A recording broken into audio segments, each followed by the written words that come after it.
السلام علیکم جی، کل کے پوچھ لیا جائے کچھ۔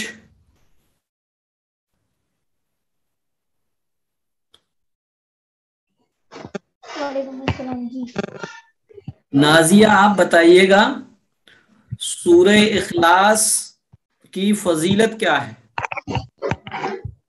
جی، سورہ اخلاص پیارے نبی صلی اللہ علیہ وسلم نے فرمایا ہے کہ سورہ اخلاص کو جو 3 مرتبہ پڑھے گا وہ پورا قرآن شریف پڑھنے کا ثواب ملے گا۔ اچھا، دوسری فضیلت؟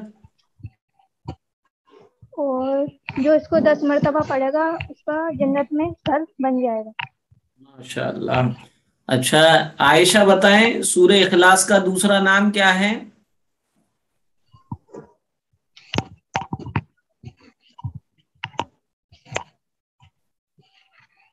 عائشہ چلیے کوئی اور بتا دیں، ترنم ناظرین بتا دیں۔ تبسم توحید ماشاء اللہ۔ اچھا یہ بتائیے، یہ قرآن کریم کے نازل ہونے کے اعتبار سے کون سے نمبر کی صورت ہے؟ 112۔ 112۔ اور نازل ہونے کے اعتبار سے 22ویں سورت۔ 22۔ اس میں کتنی آیتیں ہیں؟ 4۔ 4 آیتیں۔ کوئی ایک بھی اس سورت کو پڑھ کے سنائیں۔ بسم اللہ الرحمن الرحیم۔ قل هو اللہ احد اللہ الصمد لم یلد ولم یولد ولم یکن له کفوا احد۔ کف نہیں، کفون، کفون احد۔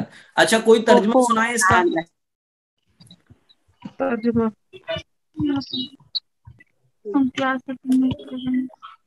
اے نبی کہہ دیجئے کہ اللہ ایک ہے اور وہ بے اللہ نیاز بے نیاز ہے، نہ اس کو کسی نے جنا ہے، نہ وہ کسی سے جنا گیا ہے، اور نہ اس کا کوئی برابر کا ہے۔ ماشاءاللہ، آپ لوگوں نے سب اچھا یاد کرا ہے۔ اچھا یہ بتائیے، کسی کے یہاں ہم دعوت کھانے جائیں تو کون سی دعا پڑھنا چاہیے؟ اللہم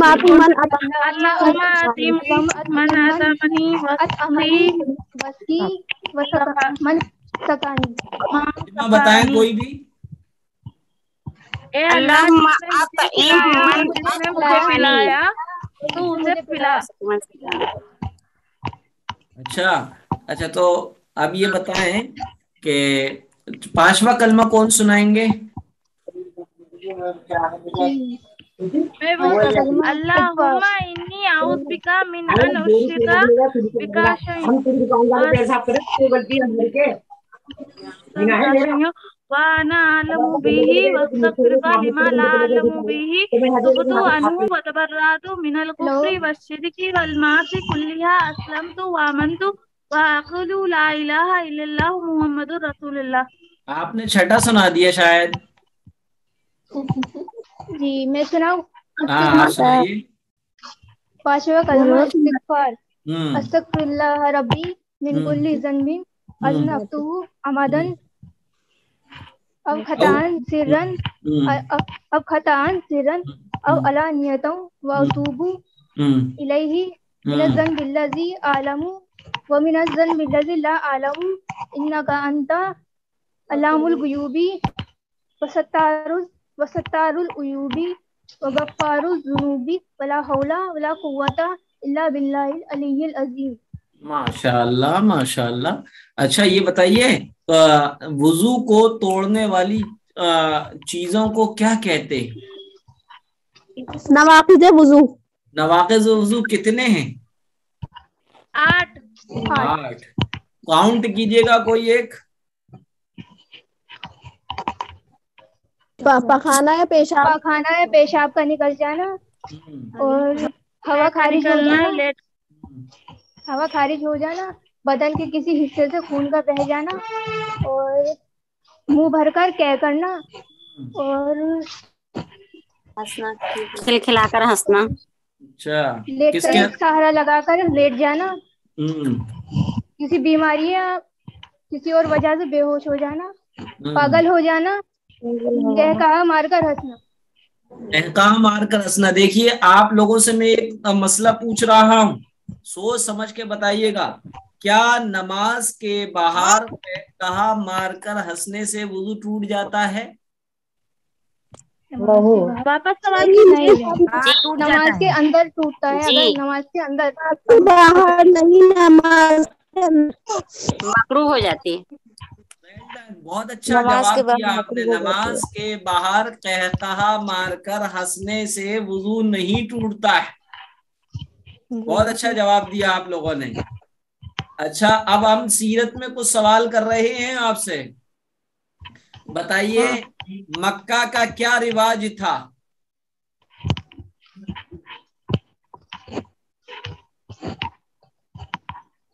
مکہ کا رواج کیا تھا؟ بدھوں کی پوجا کرنا، بتوں کی پوجا کرنا۔ نہیں، مکہ کا رواج تھا اپنے چھوٹے چھوٹے بچوں کو آس پاس کے دیہات میں پالنے کے لیے، پرورش کے لیے بھیجا کرتے تھے۔ اچھا بتائیے ہمارے نبی بی بی حلیمہ کے بچوں کے ساتھ کیسے رہتے تھے؟ پیار اور محبت سے رہتے تھے۔ ماشاء اللہ۔ کتنے سال بعد آپ صلی اللہ علیہ وسلم اپنی والدہ حضرت آمنہ کے پاس واپس آئے؟ 4 سال بعد۔ 4 سال 4 سال بعد۔ 4 سال کئے سال بعد؟ 4 4 سال 4 سال بعد۔ پہلی مرتبہ 4 سال بعد، 2 سال بعد مکہ واپس آئے، سمجھ میں آ گیا؟ پھر اس کے بعد گئے تو کئی سال بعد آئے؟ 4 سال، یعنی کل 6 سال کے بعد۔ جب پہلی مرتبہ 2 سال کے بعد آپ واپس آئے تو آپ کی امی نے آپ کو بی بی حلیمہ کے ساتھ کیوں بھیج دیا؟ ادھر ایک بیماری پھیلی ہوئی تھی اس لیے۔ اچھا تو آپ کی والدہ کا انتقال کس جگہ پر ہوا؟ اس جگہ کا نام بتائیے۔ مقام ابوا۔ مقام ابوا۔ ہاں ماشاء اللہ، پیارے آقا ایک بار مقام ابوا سے گزر رہے تو آپ نے اپنی امی جان کی قبر دیکھ کر آپ نے کیا کیا؟ رو پڑے۔ بہت جار بجار بولے۔ صحابہ نے پیارے آقا کی آنکھوں میں آنسو دیکھا تو صحابہ نے کیا کیا؟ صحابہ بھی رو پڑے، صحابہ بھی رونے لگے۔ چلیے اب ہم آتے ہیں آپ کے پاس، اب کلاس سٹارٹ کرتے ہیں، اس لیے سبھی لوگ خاموش رہیں گے، ہے نا؟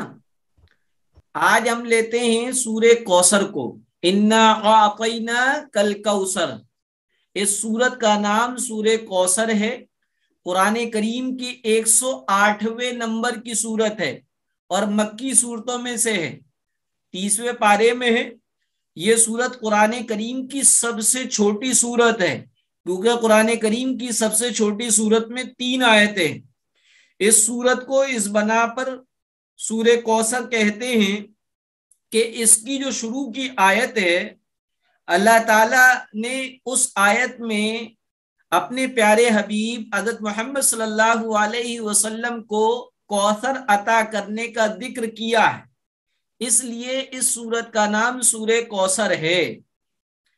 ترتیب کے اعتبار سے یہ قرآن کریم کی ترتیب کے اعتبار سے 108ویں نمبر کی سورت ہے، نازل ہونے کے اعتبار سے یہ 15ویں نمبر کی سورت ہے، نزولی ترتیب کے اعتبار سے 15ویں نمبر کی سورت ہے، یہ مکی سورت ہے، اس میں 3 آیتیں ہیں۔ کوثر کیا چیز ہے؟ کوثر کے معنی جنت کے بھی آتے ہیں، ایک بہت بڑی جنت ہے جس کو حوض کوثر کہتے ہیں۔ اسی طریقے سے اس کے بارے میں فرمایا کہ کوثر سے مراد اللہ کے رسول صلی اللہ علیہ وسلم کی نبوت بھی ہے، کوثر سے مراد قرآن کریم بھی ہے، اور کوثر سے مراد خیر کثیر یعنی بہت ساری بھلائیاں بھی ہیں۔ سورہ کوثر کی فضیلت کے بارے میں آیا ہے کہ جو شخص اس سورت کو پڑھے گا کثرت کے ساتھ، اللہ تعالی قیامت کے دن حوض کوثر سے اس کو سیراب فرمائیں گے اور ایک پیڑ ہے توبہ نامی، درخت توبہ کے سائے میں وہ کیا اس کو سایہ عطا فرمایا جائے گا۔ اس کا شان نزول کیا ہے؟ اس سورہ کوثر میں عاص بن وائل ایک یہ شخص تھا، مکہ کے کافروں میں سے ایک شخص تھا عاص بن وائل۔ اس صورت میں اس کے طعنے کا جواب نازل ہوا ہے، جس نے پیغمبر اکرم صلی اللہ علیہ وسلم کے بے اولاد اور ابتر کہا تھا۔ یہ طعنہ ایسے موقع پر دیا گیا تھا جب پیغمبر حضرت محمد مصطفیٰ صلی اللہ علیہ وسلم کے بیٹے عبداللہ اس دنیا سے وفات پا گئے تھے، کیونکہ اللہ کے رسول صلی اللہ علیہ وسلم کی 4 بیٹیاں تھیں اور 3 بیٹے تھے۔ سب سے بڑے تھے قاسم جن کا انتقال ہوا، پھر اس کے بعد زینب، پھر اس کے بعد عبداللہ، ان کا طاہر بھی نام تھا، طیب بھی نام تھا، عبداللہ کے طاہر طیب دونوں نام تھے، پھر رقیہ، پھر ام کلثوم، پھر حضرت فاطمہ۔ یہ 6 اولاد، 4 بیٹیاں، 2 بیٹے اللہ کے رسول کے حضرت خدیجہ رضی اللہ تعالی عنہا سے ہوئے، اور ایک بیٹے حضرت ابراہیم ماریہ قبطیہ سے ہوئے۔ تو روایتوں میں آتا ہے کہ آپ کے بیٹے کا انتقال ہوا تو اس وقت عاص بن وائل نے اور دوسرے لوگوں نے یہ کہا کہ اب پیغمبر صلی اللہ علیہ وسلم تو ابتر ہیں، ان کی نسل نہیں چلے گی، کیونکہ نسل جو چلتی ہے وہ مذکر اولاد سے چلتی ہے، لہذا آپ کو بے اولادی کا طعنہ دیا۔ تو اللہ تبارک و تعالیٰ نے ان کے عاص بن وائل اور کفار مکہ کے جواب میں اس صورت کو نازل فرمایا۔ اس صورت میں شان مصطفیٰ بتایا گیا ہے، انعام مصطفیٰ بتایا گیا ہے، اور تسلی صلی اللہ علیہ وسلم کو تسلی بھی دی گئی ہے۔ فرمایا گیا انا اعطیناک الکوثر، بے شک ہم نے آپ کو کوثر عطا فرما دیا۔ اگر نبوت مراد ہے تو نبوت مل چکی تھی، کتاب کوثر سے مراد ہے تو کوثر کتاب بھی مل چکی تھی۔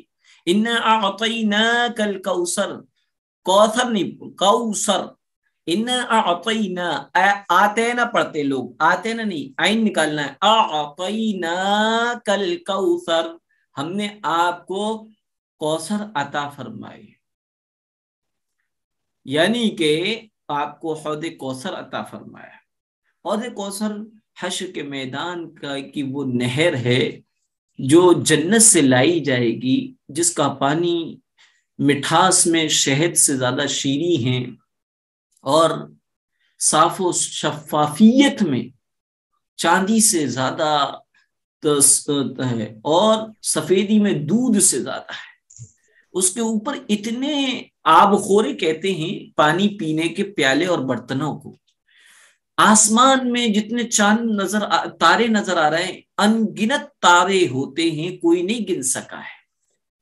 اتنے ہی حوض کوثر پہ پیالے ہوں گے، آب خورے ہوں گے، اور حشر کے میدان میں اللہ کے رسول کھڑے ہوں گے، اور آپ کی امت حوض کوثر پہ لائن لگائے ہوئے ہوگی، آپ سب کو پانی پلا رہے ہیں۔ حوض کوثر کا جو جام پی لے گا، پانی پی لے گا، اس کو کبھی پیاس نہیں لگے گی، لیکن بڑے رونگٹے کھڑے ہو جاتے ہیں۔ یہیں پر آ کر ذرا توجہ سے سنیے گا کہ کچھ لوگ اللہ کے رسول صلی اللہ علیہ وسلم کی طرف بڑھ رہے ہوں گے حوض کوثر پہ، اور چاہیں گے کہ اللہ کے رسول صلی اللہ علیہ وسلم انہیں جام کوثر پلائیں، لیکن فرشتے ان کو دھکا دے دیں۔ اللہ کے رسول کہیں گے کہ آنے دو، یہ تو میری امت کے لوگ ہیں۔ تو فرشتے کہیں گے اللہ کے رسول یہ آپ کی امت کے تو لوگ ہیں، لیکن ان لوگوں نے آپ کے طریقوں کو چھوڑ کر نئے نئے طریقے اپنا لیے تھے۔ تو اللہ کے رسول کہیں گے بعود منی، مجھ سے دور ہو جاؤ۔ اللہ کے رسول چہرہ انور پھیر لیں گے، اس وقت کے ہماری بدبختی کا کیا عالم ہو۔ اللہ کے رسول چہرہ پھیر لیں تو ہمیں کوئی چیز نجات نہیں دے سکتی، اور اللہ کے رسول یہ کہہ دیں کہ یہ میرا ہے، میں اس کا ہوں، تو اس سے بڑی خوش نصیبی کچھ نہیں ہو سکتی، اس سے بڑا انعام کچھ نہیں ہو سکتا۔ اس لیے ہمیں کوشش یہ کرنی چاہیے کہ ہماری جتنی بھی عبادتیں ہیں وہ نبی پاک صلی اللہ علیہ وسلم کے پیارے طریقوں کے مطابق، ہماری زندگی کا ہر کام نبی کے طریقے اور سنت کے مطابق ہو۔ کوئی طریقہ ایسا نہیں ہونا چاہیے جو پیارے آقا نے نہ کیا اور ہم اس کو عبادت سمجھ کے کر رہے ہوں، جسے بدعت کہتے ہیں۔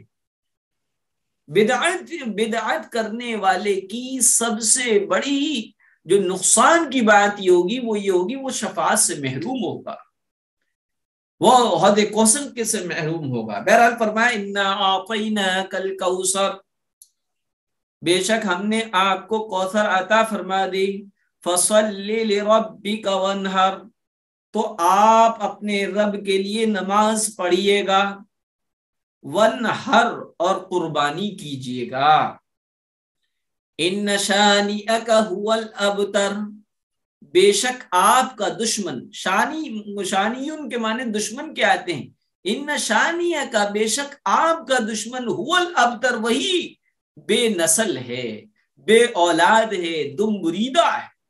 عقبہ ابن معید، عاص بن وائل، جتنے بھی جنہوں نے اللہ کے رسول کو ابتر ہونے کا طعنہ دیا تھا، ابتر کہتے ہیں جو بے اولاد ہو، جس کی کوئی نسل آگے نہ چلے، اس کو ابتر کہتے ہیں۔ تو اللہ تعالیٰ نے پیارے مصطفیٰ کی طرف سے کہا ان شانئک، بے شک آپ کا دشمن هو الابتر، وہی بے نام و نشان ہو جانے والا ہے۔ اور آج پوری دنیا یہ جانتی ہے اور دیکھ رہی ہے کہ رسول اللہ صلی اللہ علیہ وسلم پر کے نام لینے والے، آپ پر جان کو نچھاور کرنے والے، آپ کے نام پر گردنیں کٹانے والے بے تحاشا ہیں۔ اور عاص بن وائل ہیں، عقبہ ابن ابی معیط ہے، جن لوگوں نے اللہ کے رسول کو ابتر ہونے کا طعنہ دیا تھا، ان کا آج کہیں بھی نام و نشان نہیں ہے۔ بہرحال اس میں کیا ہے، حوض کوثر کے بارے میں بتایا ان نشانی، اور کہ آپ کو حوض کوثر دیا جائے گا، آپ نماز پڑھیے گا۔ پتہ چلا کہ نماز جو ہے رسول اللہ صلی اللہ علیہ وسلم کو حکم دیا جا رہا ہے، ایسے موقع پر جبکہ آپ کا بیٹا آپ سے رخصت ہو گیا، چنانچہ آپ کے بیٹے کا انتقال ہوا تو آنکھیں رو رہی تھیں، آنسو نکل رہے تھے۔ ایک صحابی نے پوچھا یا رسول اللہ آپ رو رہے ہیں؟ فرمایا ہاں، اللہ تعالیٰ نے ایک نعمت دی تھی، اس نعمت کی جدائیگی پر میں رو رہا ہوں، لیکن زبان سے وہ کہہ رہا ہوں جو اللہ کو منظور ہے، اللہ کو راضی کرنے والا ہے۔ انا للہ و انا الیہ راجعون، اے اللہ ہم تیرے لیے ہیں اور ہماری ہر چیز تیری ہے اور ہم تیری ہی طرف لوٹ کر آنے والے۔ چنانچہ علماء نے لکھا ہے کہ کسی کے جدائیگی پر آنکھ سے رونا اور دل سے غم کرنا یہ رحمت ہے اور اس پہ ثواب ملتا ہے، اور زبان سے رونا یعنی بیان کر کے ہائے اللہ اب کیا ہوگا، اللہ نے اتنا بڑا ظلم کر دیا، کوئی ایسا ظلم نہیں کرتا ہے، چھاتی پیٹنا اور چوڑی توڑنا، چہرے پہ ہاتھ مارنا، اگر کوئی اس طریقے سے روتا ہے جسے ماتم کہتے ہیں، یہ شیطان کی طرف سے ہوتا ہے اور یہ گناہ ہوتا ہے۔ تو اس موقع پہ بھی اللہ کے رسول کو فرمایا گیا فصلی، آپ نماز پڑھیے گا، اور نماز کس کے لیے؟ لربک، اپنے رب کے لیے۔ تو پتہ چلا کہ جو کچھ خواتین یہ کہتی ہیں کہ فرض اللہ کے لیے پڑھے جاتے ہیں، سنت رسول اللہ کے لیے پڑھی جاتے ہیں، بالکل غلط ہے۔ فرض ہو، سنت ہو، نفل ہو، کوئی بھی عبادت ہو، پیغمبر نے عبادت اللہ کے لیے کی، پیغمبر نے، نبی نے اپنی امت کو عبادت کرنے کا جو طریقہ سکھلایا وہ طریقہ پیغمبر کا تھا، لیکن عبادت اللہ کی تھی۔ لہذا فصلی لربک، آپ نے رب کی لیے نماز پڑھیے، وانحر اور قربانی کیجیے، ان شانئک هو الابتر، بے شک آپ کا ہی دشمن بے نام و نشان ہو جانے والا ہے۔ علماء نے لکھا ہے کہ یہ سورہ کوثر کو اگر کوئی بے اولاد پڑھے اور کثرت کے ساتھ پڑھے تو اللہ تعالیٰ اس کو اولاد عطا فرما دیتے ہیں۔ اسی طریقے سے اگر کسی پر بے تحاشا قرض ہو اور قرضے کی ادائیگی کے اسباب اور راستے سب بند نظر آتے ہوں اور کوئی بھی ایسا نہ لگتا ہو کہ بظاہر کیسے قرض ادا ہوگا، تو اس صورت کو کثرت کے ساتھ پڑھا جائے تو انشاءاللہ اللہ تعالیٰ اس کے قرضے کی ادائیگی کے اسباب غیب سے پیدا فرماتے ہیں۔ تو یہ صورت تھی سورہ کوثر۔ اور اب اس میں بعض لوگ قرآن شریف سے نام رکھتے ہیں، علماء سے پوچھتے نہیں ہیں، شانیہ نام رکھ دیتے ہیں۔ شانیہ نام نہیں رکھنا چاہیے، شانیہ کے معنی دشمن کے ہوتے ہیں، اصل نام ہے تو ہوتا ثانیہ۔ ثانیہ معنی دو کے آتے ہیں، برکت والے کے آتے ہیں، لیکن شانیہ تو نام ہی نہیں ہوتا۔ ان شانیہ کا شانیہ معنی دشمن کے ہوتے ہیں۔ تو یہ تو آپ کی سورت کی تفسیر ہو گئی۔ اب ہم آتے ہیں دعا و سنت میں۔ آج ہم آپ کے سامنے پانی پینے کے بعد کی دعا کا ذکر کریں گے۔ حضرت ابو جعفر رضی اللہ تعالیٰ عنہ فرماتے ہیں کہ رسول اللہ صلی اللہ علیہ وسلم جب پانی پیتے تو یہ دعا پڑھتے ہیں۔ کیا دعا؟ الحمدللہ الذی سقانا عذبا فراتا برحمتہ ولم یجعلہ ملحا اجاجا بذنوبنا۔ ایک دفعہ پھر میں پڑھتا ہوں، الحمدللہ الذی سقانا عذبا فراتا برحمتہ ولم یجعلہ ملحا اجاجا بذنوبنا۔ ترجمہ، تمام تعریفیں اللہ کے لیے ہیں جس نے ہمیں اپنی رحمت سے میٹھا پانی پلایا اور اس کو ہمارے گناہوں کی وجہ سے کھارا اور کڑوا نہیں بنایا، ورنہ تو ہماری بدعملیاں گناہ اس قدر ہیں کہ زمین کا سارا پانی کڑوا ہو جائے، لیکن میرے اللہ نے اپنی رحمت سے میٹھا پانی پلاتا ہے اور ہمارے گناہوں کی وجہ سے اس پانی کو کھارا اور کڑوا نہیں بناتا ہے۔ یہ پانی پینے کی دعا تھی۔ اور پانی پینے کے میں 6 طریقے ایسے ہیں، وہ 7 طریقے ایسے ہیں جن کا خیال رکھا جائے، جو اللہ کے رسول صلی اللہ علیہ وسلم کے طریقے کے مطابق تھا۔ سب سے پہلی بات یہ، پانی ہمیشہ دائیں ہاتھ سے پیا جائے، بائیں ہاتھ سے، الٹے ہاتھ سے نہ پیا جائے۔ جو لیفٹی ہیں ان کو بھی کوشش یہ کرنا چاہیے کہ پیارے آقا نے پانی دائیں ہاتھ سے پیا ہے تو دائیں ہاتھ سے پیئیں، لیفٹ سے کو بند سے نہ پیئیں۔ دوسری سنت ہے بیٹھ کر پینا، پانی بیٹھ کر پینا، پانی ہو یا پینے کی کوئی چیز بھی ہو تو دائیں ہاتھ سے پینا، بیٹھ کر پینا، دیکھ کر پینا ہے۔ بعض مرتبہ پانی کو دیکھ کے بنا دیکھے پی لیتے ہیں اور پھر حالت میں کوئی چیز آتی تو اگلتے ہیں، تو دیکھ کر پینا بھی پیارے آقا کی سنت ہے۔ اسی طریقے سے بسم اللہ پڑھ کر پینا، اور اسی طریقے سے 5ویں سنت ہے 3 سانس میں پینا، کم سے کم 3 سانس، زیادہ سے زیادہ جتنے چاہیں ہو جائے 3 سانس میں پیئیں۔ پینے کے بعد الحمدللہ کہنا، الحمدللہ کہنا ہے 6ٹھی سنت ہے۔ اور پھر اس کے بعد یہ دعا پڑھنی جو میں نے بتایا تھا،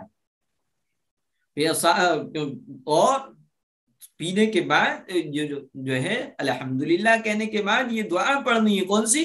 الحمدللہ الذی سقانا عذبا فراتا برحمتہ ولم یجعلہ ملحا اجاجا بذنوبنا۔ یہ سنتیں ہو گئیں، یہ 6 سنتیں پانی پینے کی تھیں جو آپ نے یاد کر لی۔ اب ہم آتے ہیں کلموں کی طرف۔ کلمے جو ہیں، آپ نے آج 5واں کلمہ سنایا، آج ہم 6ٹھا کلمہ لیں گے۔ اور 6ٹھا کلمہ کیا ہے؟ 6ٹھا کلمہ ردی کفر۔ رد کفر، رد کے معنی ریجیکٹ کرنا، یعنی کفر کی تردید کرنا، کفر کو کنڈم کرنا، کفر کو غلط بتانا۔ اللہم انی اعوذ بک من ان اشرک بک شیئا وانا اعلم به وَأَسْتَغْفِرُكَ لِمَا لَا أَعْلَمُ بِهِ تُبْتُ عَنْهُ وَتَبَرَّأْتُ مِنَ الْكُفْرِ وَالشِّرْكِ وَالْكِذْبِ وَالْغِيبَةِ وَالْبِدْعَةِ وَالنَّمِيمَةِ وَالْفَوَاحِشِ وَالْبُهْتَانِ وَالْمَعَاصِي كُلِّهَا وَأَسْلَمْتُ وَأَقُولُ لَا إِلَهَ إِلَّا اللَّهُ مُحَمَّدٌ رَسُولُ اللَّهِ۔ یہ 6ٹھا کلمہ تھا کل میں ہمیں یاد ہونا چاہیے، اس لیے ہمیں معمولی نہ سمجھے، بلکہ ابھی ہم پڑھ رہے ہیں تو اس بہانے سے جلدی یاد کر سکتے ہیں، اس لیے چھٹا کلمہ آپ کو یاد کرنا ہے۔ اب ہم آتے ہیں وضو کے ٹوٹنے والی چیزیں آ گئیں۔ آج ہم آپ سے وضو سے متعلق چند مسئلے بتائیں۔ نیل پینٹ یعنی نیل پالش، عورتوں کو نیل پالش نہیں لگانا چاہیے۔ اگر ناخن رنگنا ہے تو مہندی سے رنگیں۔ ناخن پر پالش ہونے کی وجہ سے پانی ناخنوں تک نہیں پہنچ پاتا ہے، اس لیے ناخن پر نیل پالش یا نیل پینٹ ہوتے ہوئے وضو اور غسل صحیح نہیں ہوگا۔ لہذا وضو اور غسل کے صحیح ہونے کے لیے نیل پالش چھڑانا ضروری ہے۔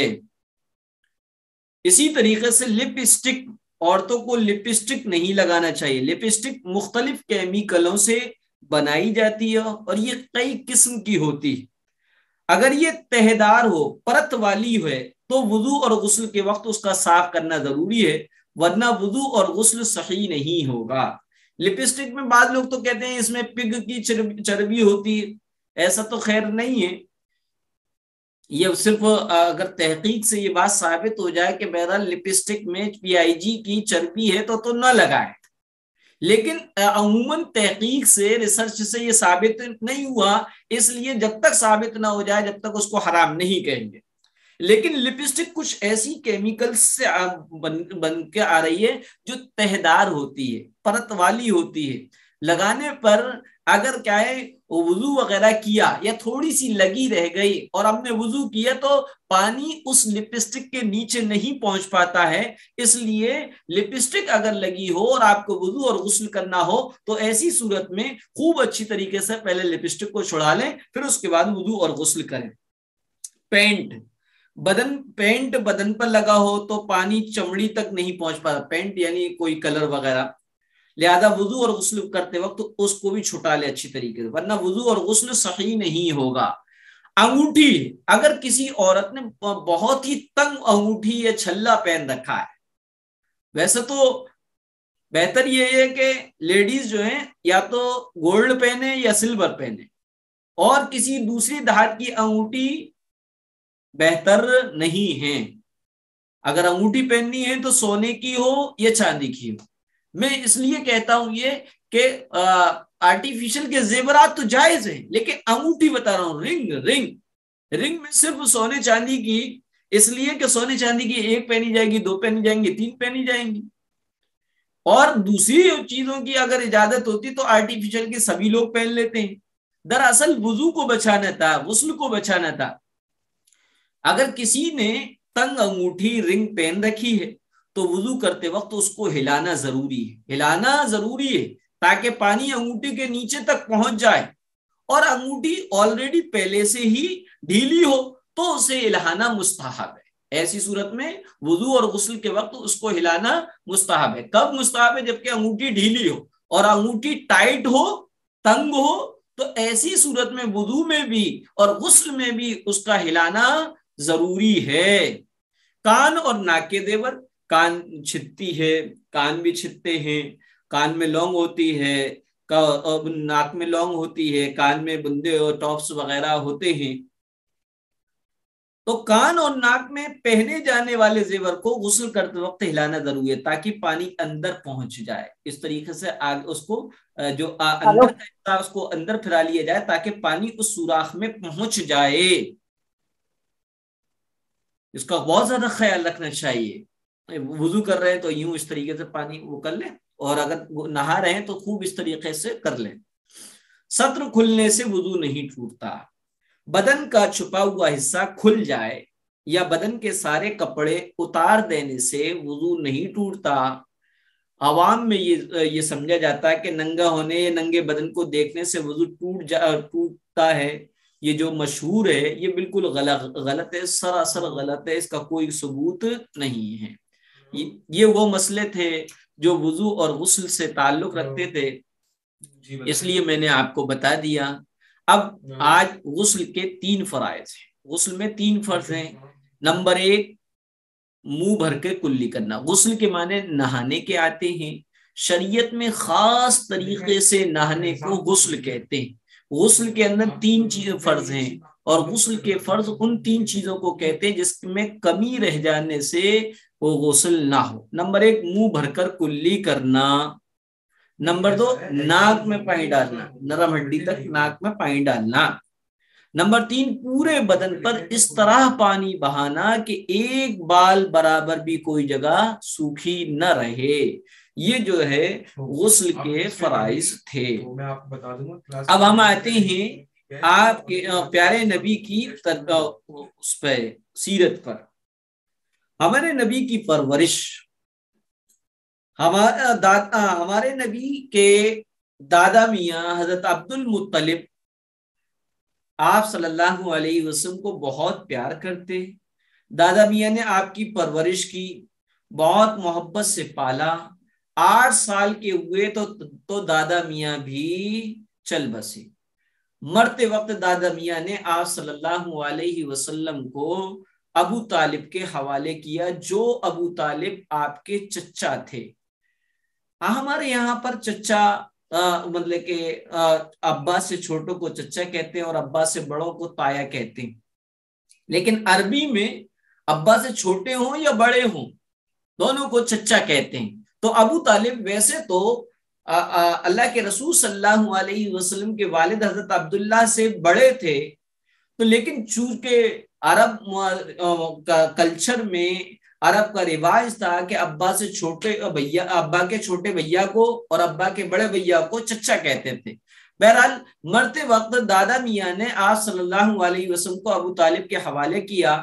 ابو طالب آپ کے چچا جان تھے، آپ کے کئی چچا تھے. ابو طالب ان میں سب سے بیسٹ اور سب سے اچھے تھے.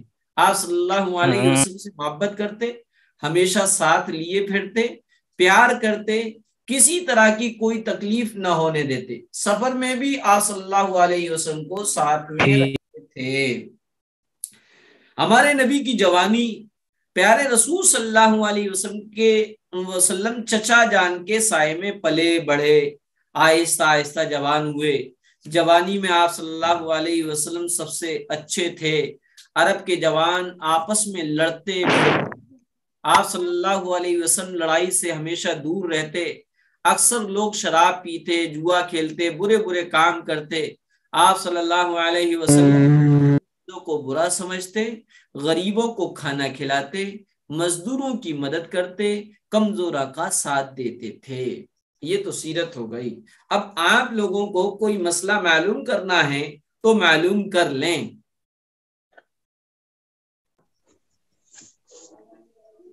جی نکاح کے بعد ولیمہ کرنا ضروری ہے کیا؟ نکاح کے بعد ولیمہ کرنا سنت ہے، ضروری نہیں ہے.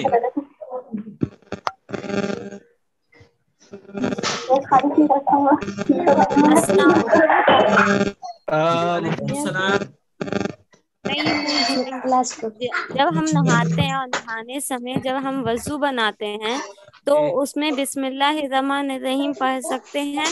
اگر نہاتے وقت دیکھیے وضو کرتے وقت تو بسم اللہ پڑھنا وہ تو سنت ہے، سمجھ میں آ گیا. لیکن نہاتے وقت اگر ہم اس حالت میں جبکہ پورے کپڑے اتارے ہوئے ہوں تو اس وقت میں نہیں پڑھ سکتے. زبان سے اللہ کا ذکر ننگے ہونے کی حالت میں منع ہے. دل میں پڑھ سکتے.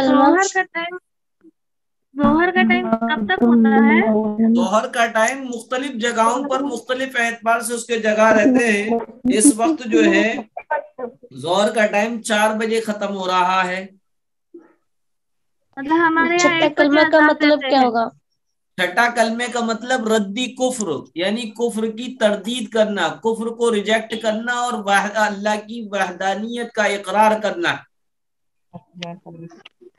جی مفتی صاحب مجھے آپ سے پوچھنا تھا کہ اگر کسی کو کوئی سایہ وغیرہ نظر آتا ہو تو اس کے لیے کیا کرنا چاہیے؟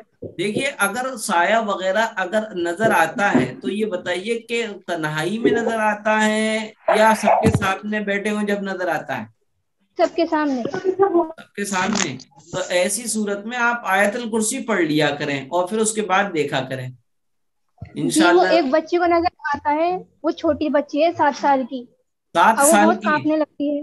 جی تو ایسا کرا کریں, بچی جدھر مطلب کہ ہاتھ کر کے بتائے کہ ادھر کوئی دیکھ رہا ہے, آپ اس بچی کی انگلی پکڑ کر ادھر ہی کرتے ہوئے آیت الکرسی آپ پڑھ کے اس سمت میں پھونک دیں. انشاءاللہ 3 یا 4 مرتبہ ایسا کریں گے, پھر اس کے بعد آنا بند ہو جائے گا. جی. بچی کی طرف پھونکنا ہے مطلب جہاں وہ انگلی نہیں, کرے. جدھر بچی اشارہ کرے, جدھر بچی اشارہ کرے.